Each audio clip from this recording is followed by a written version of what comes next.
All right, we are in Las Vegas. We are about to attack Mount Charleston. It's almost 12,000 feet in elevation. It's gonna be a round trip of about 17 miles. We are about to find out. One thing I've learned with parking is the early bird gets the worm for sure. Like, if I were 30 seconds later today, I would have missed the last parking spot, especially in an area like this, Las Vegas, big city. There's always gonna be those people that wanna get to the trails early in the morning. So you gotta get here early. I pulled in at 7:30 and got the last spot. So I got a little late start to the morning. Normally I want to pull in at like 7, but Death Valley's heat really did take it out of me. I woke up this morning and I needed to hit the snooze button a couple times. That really took it out of me. And I'm still recovering from Golden Canyon. A little bit emotionally traumatic experience, but it's all right. I'm talking about it, being vulnerable. It'll help me process that. But anyway, we're gonna find out.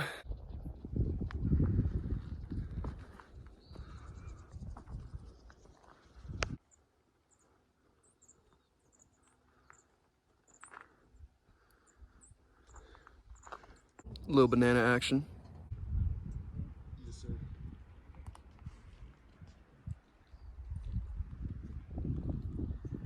Keep heading all back.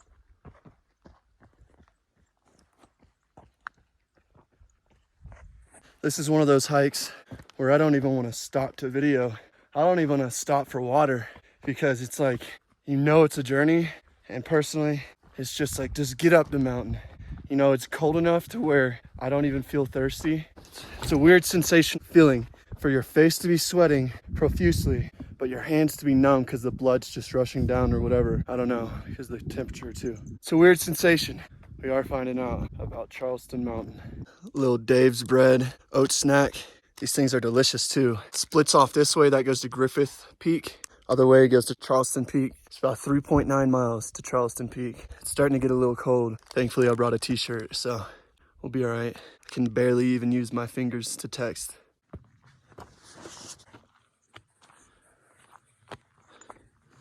Well, we're at the top of this ridge, and thankfully this trail flattens out. It shouldn't get real steep until the next. Really, the last mile, that last mile is gonna be brutal. I read online that it is so windy up there. Obviously it's going to be windy, and to bring a windbreaker, and of course I freaking forgot. I didn't learn my lesson at Lassen Peak. I was miserable up there, and it's like you sit still for half a second and your body just shuts down. And it's pretty overcast today too. I was relying on the sun to help warm us up there, but and it's beautiful up here. Thankfully the trail's gotten a little easier because, man, I was struggling a little bit. Not really like that bad, but not bad at all, actually. It was easy. This hike's been easy. Anyways, we're finding out. Unfortunately, those trees don't provide the best scenery, but this is pretty nice. So that is Charleston's Peak. That's what we're working towards. All right, I'm about to flame this dude in front of me. But earlier when I stopped, I heard these guys talking, and the dude was like, man, I hope that peanut butter sandwich I ate earlier doesn't mess up my diet, blah, blah, blah. And he was like, because I was just hungry, so he had to eat it. And I'm already thinking like, bro, you're on a hike. You're worried about eating a PB&J, peanut butter sandwich. You need fuel. And he's like, talking about how he's cutting. He's right here, so I'm whispering. And I see him up here now, caught up to him. Homie's stretching. He's going through it. You might need another peanut butter sandwich, my guy.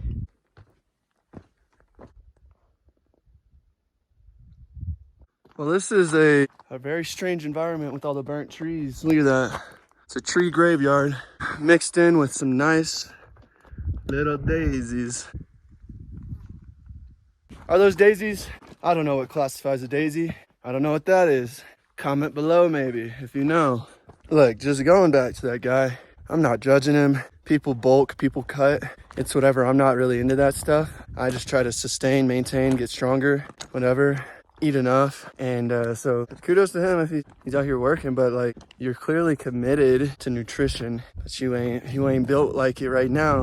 I mean, these elements will bring it out of you, but they were at mile like 6.5, maybe 7. You know what I'm saying?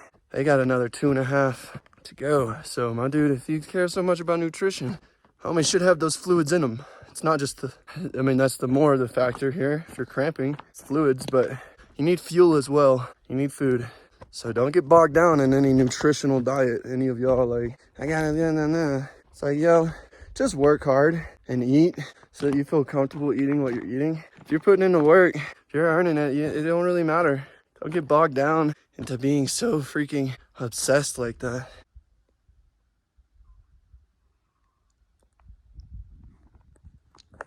Not much further. When that sun peaks out, it really does hit different the higher you are. High elevation, you're just gonna be baking up here. It feels good, especially after getting my hands numb, but this is a perfect little chill spot. Today's word comes from Psalm chapter 27. The Lord is my light and my salvation. Of David. The Lord is my light and my salvation. Whom shall I fear? The Lord is the stronghold of my life. Of whom shall I be afraid? When evildoers assail me to eat up my flesh, my adversaries and foes, it is they who stumble and fall. Though an army encamp against me, my heart shall not fear. Though war arise against me, yet I will be confident. One thing I have asked of the Lord, that will I seek after, that I may dwell in the house of the Lord all the days of my life, to gaze upon the beauty of the Lord and to inquire in his temple. For he will hide me in his shelter in the day of trouble. He will conceal me under the cover of his tent. He will lift me high upon a rock. And now my head shall be lifted up above my enemies all around me. And I will offer in his tent sacrifices with shouts of joy. I will sing and make melody to the Lord. Hear, O Lord, when I cry aloud. Be gracious to me and answer me. You have said, seek my face. My heart says to you, your face, Lord, do I seek. Hide not your face from me. Turn not your servant away in anger. O you who have been my help, cast me not off. Forsake me not, O God of my salvation. For my father and my mother have forsaken me, but the Lord will take me in. Teach me your way, O Lord, and lead me on a level path because of my enemies. Give me not up to the will of my adversaries, for false witnesses have risen against me, and they breathe out violence. I believe that I shall look upon the goodness of the Lord in the land of the living. Wait for the Lord. Be strong, and let your heart take courage. Wait for the Lord. I love Psalm because, David is always rejoicing to the Lord. David was very blessed by the Lord. He's very in tune, connected with the Lord. And David had many enemies. He was a king. And in his region, in Israel, in the surrounding areas, tribes constantly fought. It was a seasonal thing. You go out to raid. You want to plunder. You want the riches, right? And so King David has a big target on his back. And even from within his own country, from his own kingdom, he has enemies. And so coming from David, we can learn a lot of how he's reflecting, because just like David was close with the Lord, we also can get close with the Lord, right? There's a reason why David loves the Lord so much. He has been blessed so much, but he also realizes the greatness and the power of the Lord. And we are able to share in that same spirit as well. And so through that reflection, how he says there's literally an army encamped against him, but he's not going to fear, right? The Lord's with him. And so you can always get inspiration from Psalm. Read one Psalm a day, and it's like you can read it as a prayer. It's a form of worship to the Lord. You're rejoicing to him. You're literally saying, hallelujah, Lord. You're amazing. You're strong. You're all powerful. Lord, don't leave me. Speak to me, Lord. Teach me your way, O Lord. And so we all have enemies, just like King David. We all have at least one enemy that comes in a lot of fashions. You need something to lean on. All right, we're approaching the last little bit right here. As you can see, there's two different trails. One's steeper, the other is less steep. And honestly, I think I'm gonna take the steeper one because I'd rather get there in a shorter amount of distance. We're about to find out. It's about to be difficult. My blister on my heel is it's there, but we focused. I mean, I don't feel pain anyways. I've been built different since a little jit. Years of abuse from my siblings, like my brothers, both emotional and physical, certainly mental abuse. It's prepared me for moments like this, so I can tell my little blister, it's all right, it's gonna be okay. We will make it out of this together.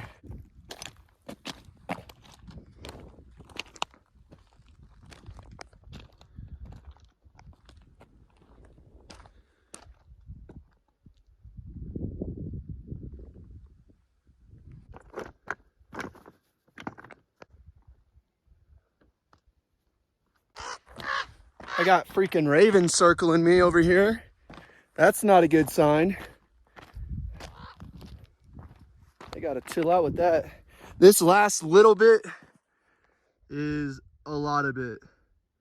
My knees are feeling it. My knees haven't been this sore since I played like 3 games back to back summer league basketball in high school. Like, this is tough. Like this morning I was super tired and I was almost not looking forward to this hike just because I knew it was really big, for me at least. But like as soon as I pulled up and I look up and see how tall the mountain is, I just like get goosebumps. And I'm like, I already know this is about to be wicked up there. And of course it is. And look at these freaking ravens. I'm gonna die. Mama, we made it.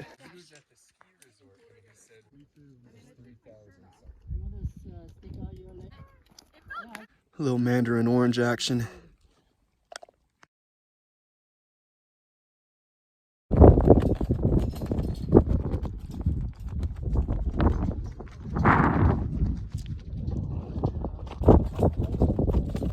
Well, it's pretty cool that I was in the lowest area of the world yesterday, at 100 feet below sea level, at Badwater Basin in Death Valley. And now, outside of Vegas, up on Mount Charleston, Charleston Peak, I'm at almost 12,000 feet elevation, 11,900 something, some change.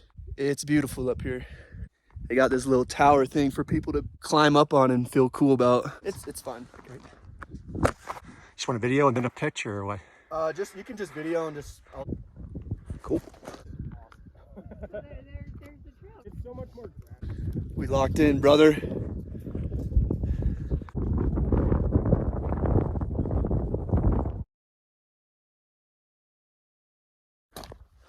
Well, I think it's gonna be about 10 miles down, probably a little more. We made it to the top, Charleston Peak. You can see Las Vegas way back there.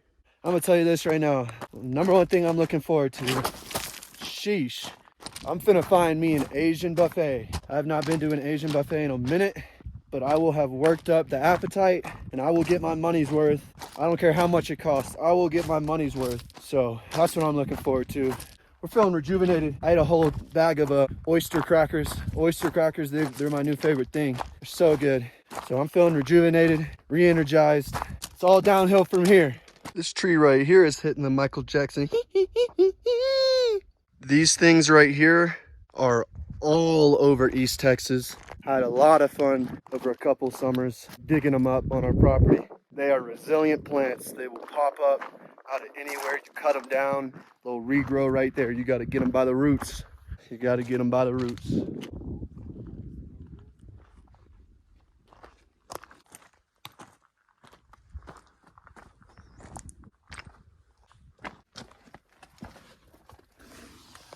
Yo, what the heck?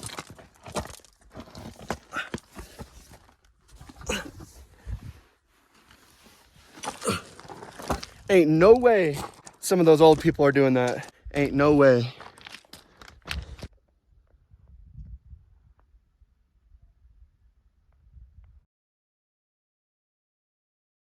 A soft answer turns away wrath, but a harsh word stirs up anger.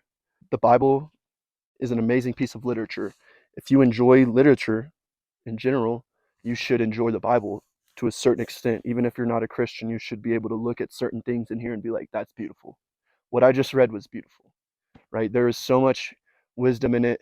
I mean, you can just take one chapter and put it up on your wall and just read it every day and think, okay, I need to strive like that. And similar to Psalm, how Psalm is a lot of praise for the glory of the Lord, a lot of lifting him up and acknowledgement of his power and his holiness and his righteousness. Proverbs is just like, it seems like it's just straight wisdom. It's a proverb, right? It's a story, it's a piece of literature that just provides insight into things. It's an old piece of literature. So anyone can gain from reading Psalm and Proverbs. It's a great form of literature. So hope you enjoyed it and this view. Thank you for watching.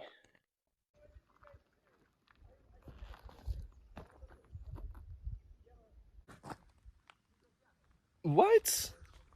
My knees are having a competition to see which one can give me more problems. Which one can inflict as much pain as possible. Actually, I don't feel pain.